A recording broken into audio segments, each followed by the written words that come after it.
নমস্কার, আমি মিঠুর ঘরকন্যায় সবাইকে স্বাগত। সবাইকে সুপ্রভাত জানিয়ে শনিবারের ব্লগটা নিয়ে চলে আসলাম। আজকে এখন বাজে 7:36।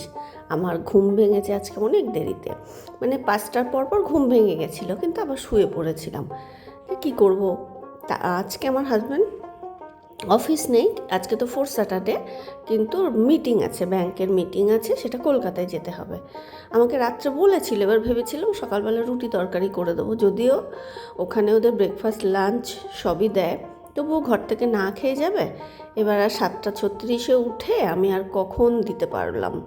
তাও ওর বাবাই বললো চিড়ে মেখে দাও কলা দিয়ে দুধ দিয়ে দই দিয়ে, তাই দিলাম, খেয়ে ওর বাবা চলে গেল। আর আটা মেখে নিলাম, আলু ভাজার জন্য কেটে নিলাম, আর চিচিঙ্গা উচ্ছে ছিল ফ্রিজে, বের করে রাখলাম, নাহলে আমি আবার ঠান্ডা কাটতে পারি না ফ্রিজের যে কোনো জিনিসই, তোমরা তো জানো। এরপর ছেলে যেহেতু মুখটা ভালো না, জ্বর ছিল, এবার আলু ভাজা আর রুটি করে দিলাম। ও তো চিড়ে খাবে না, এমনি কম কম খাচ্ছে এই দুদিন, তাই আমি ভাবলাম তাহলে একটু পরোটাই করে দিই। পরোটার মধ্যে একটু গোলমরিচটাকে থেতো করে নিলাম, গোটা গোলমরিচ, এই গোলমরিচ গুঁড়ো ফুরিয়ে গেছে বলতে আমি ফেলে দিয়েছিলাম, কেমন একটা আমার ভালো লাগছিল না গন্ধটা, যেটা ক্যাচের ছিল, লাস্টের দিকে আমি ফেলে দিয়েছিলাম, আর আনা হয়নি, ক্যান্টিনে পাইনি বলে।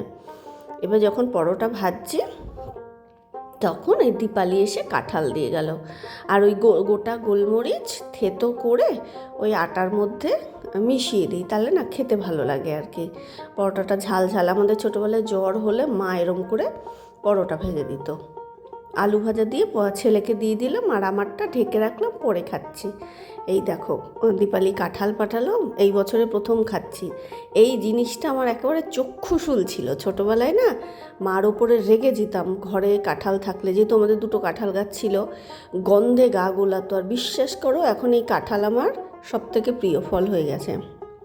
মানে কদিন ধরে না মনটা কাঁঠাল করছিল, যে এবছর তো এখনও পাঠালো না দীপালি। ওর আবার কি, গ্রামের দিকে আত্মীয় স্বজন তো সবাই গোটা গোটা পাঠিয়ে দেয়, ওই কী করে আমাকে দেয়, পাশের রেনুদিকে দেয়।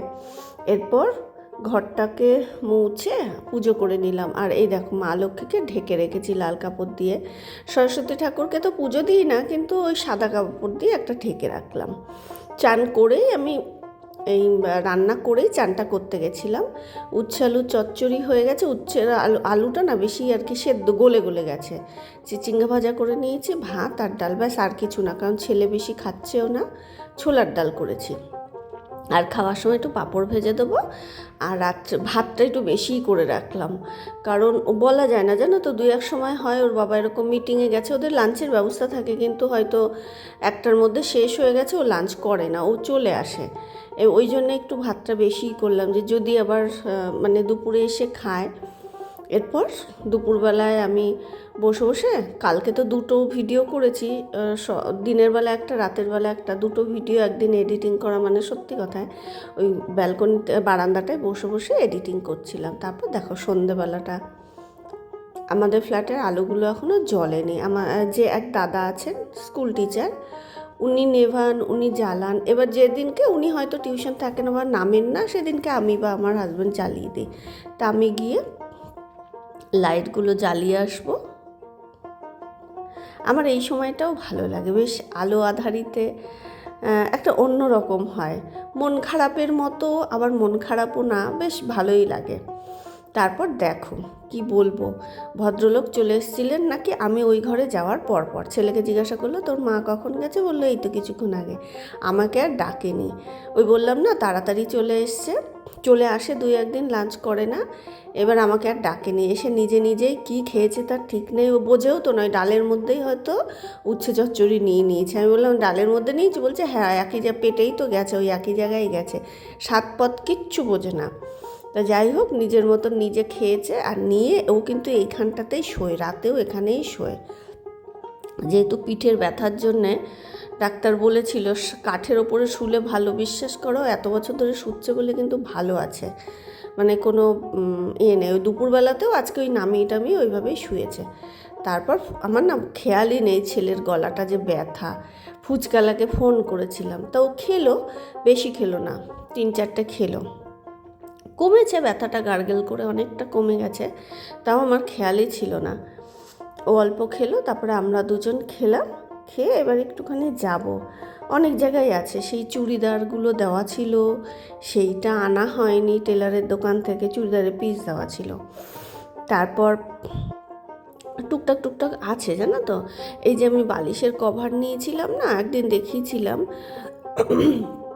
পাশ বালিশ, মাথার বালিশগুলো বড় বড়, আর ওরকম ছাপাটা ঠিক ভালো লাগছিল না, তা ওই কারণেই ওগুলোকেও চেঞ্জ করব। উনি বলেছিলেন আপনি ওগুলো নিয়ে আসবেন, আর যেটা মাপ আনবেন আমি বানিয়ে দেবো। পাশেই একজন টেলার আছে। এইবার প্রথমে যাচ্ছি হচ্ছে শাড়ির দোকানে। শাড়ির দোকানে আমার অল্প একটু টাকা বাকি আছে, বললাম না আগে আমি ধার বাকি করতেও পছন্দ করি না, কিন্তু এইখানটাই থাকে একটু শাড়ির, এখনই মানে শাড়িটা একটু নেশার মতন হয়ে গেছে তো, এবার যে কারণে সঙ্গীতাও নেয়, আমিও নিই, থাকে, উনিও জোর করেন নিয়ে যান না পরে দেবেন, এইভাবে জোর করে। তা অল্প একটু টাকা বাকি আছে, সেটা দিতে আসলাম। আর আমি একটা সাদা শাড়ি নিয়েছিলাম, সেই শাড়িটা না কেমন হয়ে গেছে, কুচকে কুচকে গেছে, লোকনাথ বাবার পুজোর দিন পরেছিলাম, ওটা দেখাতে নিয়ে গেছিলাম। আর এই কলমকারিগুলো এসছে কটনের, দেখেই লোভ হচ্ছিল। তা বললো এখন তো থাকবে, বেশি দাম না, এগুলো 750 করে, মানে বেশ পুজো টুজোর দিন বাড়িতে পরার জন্য। সাদাটাও তাই কিনেছিলাম, এবার সাদাটা না কেমন কুচকে গেছে, ওনাকে দেখালাম, বলছে দিদি কটনের শাড়ি এরকম হবে, আপনি আয়রন করবেন আর পরবেন। তা যাই হোক, এখানে আজরাক, ইন্ডিগো, কলমকারি, আমার এরকম ধরনের শাড়ি ভীষণ ভালো লাগে জানো তো। আজরাক, কলমকারি, ইন্ডিগোর আছে, কলমকারির কলমকারি নেই, আজরাক আছে, আজরাক অনেকগুলোই আছে। খাদিতে একটা আছে, যেটা সাজ বুটিক থেকে নিয়েছিলাম, আর হচ্ছে ওটা লিনেনের উপরে, মেটেরিয়ালটা খুব ভালো ছিল না, সাজ বুটিক থেকে নিয়েছিলাম খাদিতে। আর একটা মধ্যম গ্রামে আছে নিজস্ব বুটিক, ওখান থেকে আমি দুটো নিয়েছিলাম। ওটা লিনেনের উপরে খুব একটা ভালো না, তো পড়া হয় না জানো তো। এরপর আমের পল্লব নিলাম, ওই যে আমের সরাটা আর কি বললাম না হারিয়ে গেছে, কোথায় ফেলে দিয়েছি তার ঠিক নেই। একটা ছোটো, যেহেতু মানে মাথার মধ্যে যেটা থাকে না, আমি সঙ্গে সঙ্গে নিয়ে নিই, নাহলে হয়তো দেখো এই বৃষ্টির সময় আমি এনে দিতে পারলো না, তখন হয়তো পুজোটা দেবো কী করে, ওই জন্যে সঙ্গে সঙ্গে মনে পড়েছে, সঙ্গে সঙ্গে নিয়ে নিলাম। নিয়ে এই যে বালিশের কভারের দোকানে চলে আসলাম। বালিশের কভারগুলো সব বড়, পাশ বালিশের কভারগুলো তো একবার ঢলঢল করছে, এতটাই বড়। তা আমি মাপ এনেছি, ওনাকে একদিন বলতে এসেছিলাম যে দাদা এরকম বড়, উনি বললেন আপনি মাপ আনুন, আমি কাপড় কেটে দেবো, পাশেই তো টেলার আছে, ওনাকে দিয়ে করিয়ে দেবো। এবার যা কালার ছিল না তার মধ্যে খুব একটা পছন্দ হচ্ছিল না, এই কালারটা একটু ভালো লাগলো, পাশ বালিশের না একটু ডিপ কালারই ভালো। আর আমার ছেলের ঘরের একটা, আর এইখানে দুটো পাশ বালিশ আছে, তার জন্য একটাই বানালাম, 3টে বানালে হতো, তার দুটোই বানালাম। আর মাথার বালিশেরও বানাবো মাপে, কিন্তু সেটা আমি মাপটা নিয়ে যাইনি, নিয়ে গেলে উনি কুচি কুচি দিয়ে করে দেবেন। এবার দেখো এখানে না মায়ের দুর্গা মন্দির আছে, রাধাকৃষ্ণের মন্দির, আর এইটা হচ্ছে কালী মায়ের মন্দির। দেখো এরকম লাল কাপড় দিয়ে ঢাকা রয়েছে, এখন মন্দির সব জায়গায় গেলে লাল কাপড় দিয়ে, অম্বুবাচী যে কদিন চলবে লাল কাপড় দিয়ে ঢাকা থাকবে। অম্বুবাচীর অনেক নিয়ম আছে, এবার অতটা তো জানি না। আমি জানি শাক খেতে নেই, মাটি খুঁড়তে নেই, আম খেতে হয়, আর আর কী কী যে নিয়ম আছে জানি না। আমার মা বলে যে এই সময় নাকি পায়েস খেতে হয়, ইলিশ মাছ খেতে হয়, এবার আরও অনেক নিয়ম আছে, অত বুঝিও না, জানিও না আর কি। এরপর আম নিলাম, আর হচ্ছে জাম ছিল, আমার হাজব্যান্ড আবার জাম পছন্দ করে, আমি পছন্দ করি না, জিভটা না কেমন যেন হয়ে যায়, কোনো কিছুর যেন স্বাদ পাই না। ও ভালোবাসে, বলবে নেবে, দেখেই বললো যে ভালো জিনিস খাবে কেন, হাবিজাবি জিনিসই তো খাবে। তা 200 গ্রাম নিলাম, 20 টাকা শ, 200 গ্রাম 40 টাকা নিলাম। সিজনের ফল তো খেতে, আর ও দেখলেই নেবে। এইটা তো তাও খুব যে ভালো লাগলো তা না, খাওয়ার সময় বোঝা যাবে, একেবারে মানে কি বলবো, ট্যাপা ট্যাপা একেবারে মোটা মোটা সুন্দর, সেই রকম বেছে বেছেও কিনে আনে, জামও ভালোবাসে বলে ছেলেকেও খাওয়ায়, কিন্তু আমি খাই না। এটা হচ্ছে ঘোষপাড়ার মার্কেট, ওই যে সতী মায়ের মেলা হয়, সতী মায়ের মন্দির আছে, এই সোজা গিয়ে সতী মায়ের মেলার মন্দির। এবার আম নিলাম আর জাম নিলাম। এবার ওই পাশেই না মাছ বিক্রি হয়, দুটো মাছালাই থাকে। সন্ধেবেলায় এরা একদম টাটকা মাছ থাকে, একদম গঙ্গার মাছই নিয়ে আসে, টাটকা থাকে। আগে আসতাম, এখন আর আসা হয় না। সেদিন বেলে মাছ পেয়েছিলাম, নিলাম। এবার বলল, ছেলেটা দেখেই বলল যে দিদি ইলিশ মাছ আছে, গঙ্গার একদম তাজা তাজা মাছ, তো বরফের না, শুধু ও বরফ দিয়ে রেখেছে। বললো নাহলে তো মাছটা বাইরে রয়েছে, নষ্ট হয়ে যাবে, নেন মাছটা ভালো।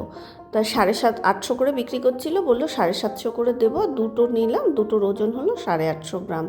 কেটে কুটে দিল। আরও অনেক মাছ আছে, দেখো এটা হচ্ছে পার্শে মাছ। পার্শে মাছও আমার খুব ভালো লাগে, পার্শে, পমফ্রেট। এটা বাচা বা শিলন মাছ। মাছের ডিম ছিল অনেক। তা আমি এই দুটো ইলিশ নিয়েই বাড়ি চলে আসলাম। তাহলে আজকের মতো ভিডিওটা এখানেই শেষ করছি।